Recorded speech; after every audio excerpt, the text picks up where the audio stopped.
Hello guys, welcome back to this channel. Guys, इस video में हम बात करने जा रहे हैं पब्लिक सेक्टर बैंक्स को फाइनेंस मिनिस्ट्री की तरफ से एक नसीहत दी गई है। ये नसीहत कोई छोटी मोटी नसीहत नहीं है। अगर इस नसीहत को बैंक्स अगर सीरियसली नहीं देखते हैं तो 1.7 बिलियन डॉलर पलक झपकते हाथ से निकल सकता है। खबर क्या है आपको पूरा अच्छे से समझाऊंगा, लेकिन शुरू करने उससे पहले आपसे रिक्वेस्ट करना चाहूँगा, अगर आप इस चैनल को फर्स्ट टाइम देख रहे हैं तो प्लीज़ सब्सक्राइब कर लीजिए चैनल को और साथ में बेल आइकन को ज़रूर से हिट कर लीजिएगा ताकि आपको हर वीडियोस की नोटिफिकेशंस मिलती रहें और आप सबसे पहले उसे देख पाएंगे। ऑलराइट, सो यहाँ पे आपको सबसे पहले मैं बताने की कोशिश करना चाहूँगा कि यहाँ पे मामला है क्या। देखिए, आपको वोडाफोन पीएलसी का नाम तो याद होगा, थोड़ा बहुत आपको आइडिया होगा, मैं वहीं से रेफरेंस लेना चाहूँगा। आपको पता होगा वोडाफोन ग्रुप जो है इंडिया के अंदर हैचिसन को एक्वायर करता है। उस केस में भारत सरकार, यूपीए की गवर्नमेंट हुआ करती थी और अब एनडीए की गवर्नमेंट आई और उसके बावजूद भी इस टैक्स को वसूलने की कोशिश लगातार जारी रहती है। वोडाफोन पीएलसी को international arbitration centre of Hague में जीत मिलती है, उसके बावजूद भी भारत सरकार उसको चैलेंज करती है आखिरी मौके पे, आखिरी दिन। तो वोडाफोन पीएलसी के जीतने के बाद international arbitration centre of Hague में जीत मिलने के अगले ही या कुछ दिन बाद जो है कैरिन एनर्जी पीएलसी, जो कि एक यूके बेस्ड कंपनी है, यूके बेस्ड फर्म है, इसको भी जीत मिल जाती है। इसका भी जो मामला है भारत सरकार से वो बिल्कुल सेम है जैसा कि वोडाफोन पीएलसी का है। मुद्दा क्या है? मुद्दा ये है कि भारत सरकार जो है रेट्रोस्पेक्टिव इफ़ेक्ट के जरिए टैक्स की वसूली करने की कोशिश कर रही थी। अभी आपको ये समझ में टर्म नहीं आया होगा रेट्रोस्पेक्टिव का क्या मतलब है। देखिए, भारत सरकार जो है इन कंपनीज जैसे कि जिनके नाम लिए, इन दोनों कंपनीज से टैक्स अगर सीधे सीधे पुराने लॉज को जो एग्जिस्ट करते थे इनके टाइम पे उससे वसूली नहीं कर सकती थी, तो उसने क्या किया कि उसमें कुछ चेंजेस कर दिए ताकि ये वसूली कर सके। इसको हम रेट्रोस्पेक्टिव इफ़ेक्ट बोलते हैं, यानी टैक्स को वसूलने के लिए उसमें चेंजमेंट ला करके पास करवा लेना छोटे मोटे लेजिस्लेशन से, राइट। तो यही एक सरकार के पास पावर आ गई थी जिसके चलते कैरिन एनर्जी को इन्होंने टैक्सेबल कर दिया कुछ सर्टेन ट्रांजैक्शंस के लिए, राइट।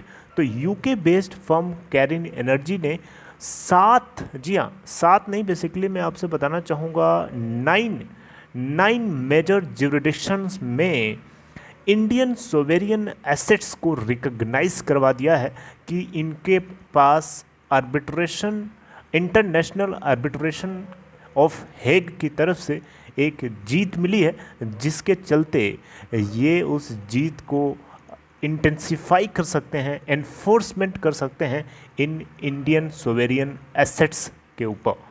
आपको बताना चाहूँगा 9 मेजर ज्यूरिडिक्शंस के नाम क्या क्या हैं। US, UK, France, Netherland, Singapore, Canada's Quebec province और जहाँ पे इंडियन सोवेरियन एसेट्स मौजूद हैं, राइट। तो ये बहुत बड़ी चिंता की बात है भारत सरकार के लिए।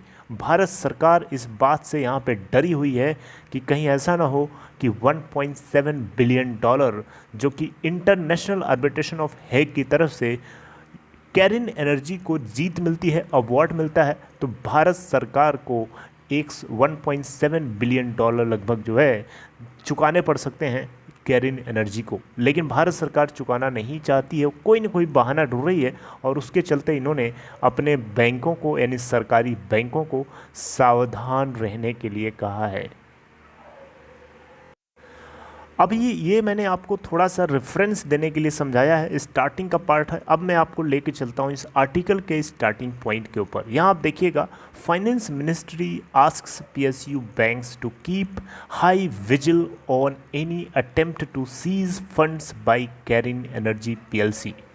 UK based company Cairn Energy PLC की तरफ से कोई भी कदम उठाया जा सकता है, क्योंकि वो इंटरनेशनल कोर्ट के अंदर उसको जीत मिली है और भारत सरकार को 1.2 बिलियन डॉलर, जो कि इंटरेस्ट और जितने भी कोर्ट वोर्ट का जितना खर्चा होता है सब मिला करके अगर हम देखेंगे तो 1.7 बिलियन डॉलर के आसपास का अमाउंट जो है वो बैठता है इनके ऊपर। आई थिंक ये अमाउंट यहाँ इस आर्टिकल में मेंशन नहीं है, मैंने किसी और जगह पे इसको रिसर्च किया था तो मेरे को वो चीज़ पता चली।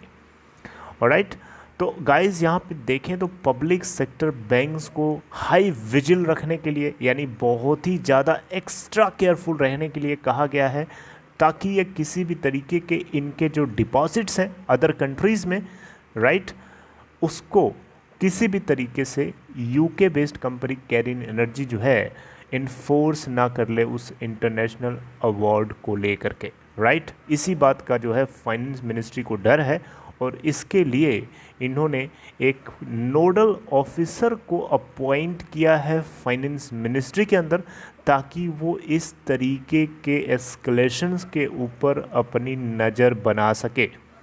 अब यहाँ पे होगा क्या, मान लीजिए ऐसा हो जाता है कि कैरिन एनर्जी जो है किसी भी यूके बेस्ड, मान लीजिए यूके के अंदर ही जो इंडिया की जो एसेट्स हैं, ठीक है, उसको अगर वो एनफोर्स कर लेता है, राइट, तो क्या होगा उससे, होगा क्या, होगा ये कि 1.7 बिलियन डॉलर कट जाएंगे, लेके चला जाएगा यूके कैरिन एनर्जी पीएलसी। तो इस केस में भारत सरकार को अगर इन्फॉर्मेशन नहीं मिलती है ऑन टाइम तो फिर भारत सरकार कुछ कर भी नहीं पाएगी। लेकिन अगर भारत सरकार को तुरंत इन्फॉर्मेशन मिल जाती है, तुरंत पता चल जाता है, उस केस में इंडियन गवर्नमेंट जो है कुछ लीगल रिसोर्सेज को यूज़ करके उसके खिलाफ कुछ एक्शन ले सकती है, ताकि उसको गार्ड कर सके, यानी उस एसेट को, उस सोवेरियन एसेट को, जो कि इंडिया का पैसा नहीं है, इंडिया के लोगों का पैसा है, यानी पब्लिक का पैसा है, जो भारत के भारत के अलावा दूसरे देशों में सोवेरियन एसेट्स के रूप में मौजूद है, राइट। देखिए एक टर्म है यहाँ पे नोस्ट्रो अकाउंट। नोस्ट्रो अकाउंट क्या होता है गाइस, ये एक ऐसा अकाउंट होता है जो किसी भी बैंक का हो सकता है दूसरे देश के अंदर। इस अकाउंट में बैलेंस रखा जाता है, यानी फंड रखा जाता है, ताकि वो बैंक उस देश की करेंसी के साथ में या उस देश में किसी भी तरीके के फॉरेन एक्सचेंज ट्रांजैक्शन से जुड़े हुए बिजनेसेस को आसानी से एग्जीक्यूट कर सके, राइट, उसी कंट्री के जुरिडिक्शन में होता है, राइट। तो इसको हम नोस्ट्रो अकाउंट बोलते हैं। तो भारत के अलावा जितने भी और अलग अलग बड़े बड़े देश हैं, जैसे यूके, यूएस, फ्रांस, जर्मनी, जितने मैंने अभी 9 नाम लिए वो भी उसमें से हैं, इन सभी के देशों में एक अकाउंट होता है किसी भी बैंक का, जैसे पब्लिक सेक्टर बैंक है एसबीआई, तो इसका एक अकाउंट होगा जिसको हम नोस्ट्रो अकाउंट बोलेंगे। तो उसमें ये कुछ फंड रखे होते हैं, पब्लिक मनी होती है, भारत के लोगों की मनी होती है, नेशनल एसेट के रूप में, सोवेरियन एसेट्स के रूप में वहाँ रखा होता है। तो उसके ऊपर ये बात का डर है कि एनफोर्समेंट हो सकता है इस इंटरनेशनल अवार्ड का, जिसको भारत सरकार जो है बिल्कुल भी नहीं चाहती है। भारत सरकार बचना चाहती है कि ऐसा ना हो कि भारत सरकार को देना पड़ जाए, राइट। और यही केस वोडाफोन पीएलसी के साथ भी है, जैसा कि आपको मैंने पहले बताया शुरू में। तो गाइज़ ये कंप्लीट न्यूज़ मुझे लगता है कि आपको मैं समझा पाया हूँ पूरी अच्छे से। आई होप कि आप समझ पा गए होंगे। अगर आप मेरी वीडियोस को स्टार्टिंग से देखते होंगे तो आपको ये बात जो है, पहले मैंने कई बार अलग अलग वीडियोस के जरिए बताया है, अभी रिसेंटली तो नहीं बताया है लेकिन बहुत पहले बताया था, क्योंकि खबर जब आती है तभी आपको बताता हूँ, और ये खबर मुझे मिली तो मैंने आपको इसके ऊपर अपडेट किया। अगर आप वोडाफोन पीएलसी के पर्सपेक्टिव से देख रहे होंगे तब भी आपको ये बात पूरी तरीके से समझ में आ जानी चाहिए। आई होप कि मेरी जो मेरा जो एफ़र्ट है आपको समझाने का, आई होप कि मैं सक्सेसफुल रहा इस चीज़ के लिए। अगर आपको ये कंटेंट समझ में आया, अगर आपको अच्छा लगा तो आप लाइक कर सकते हैं, और डिस्क्रिप्शन बॉक्स में दिए हुए लिंक को क्लिक करके अगर आप चाहें तो अपस्टॉक में अकाउंट ओपन करा सकते हैं। See you guys next time, take care.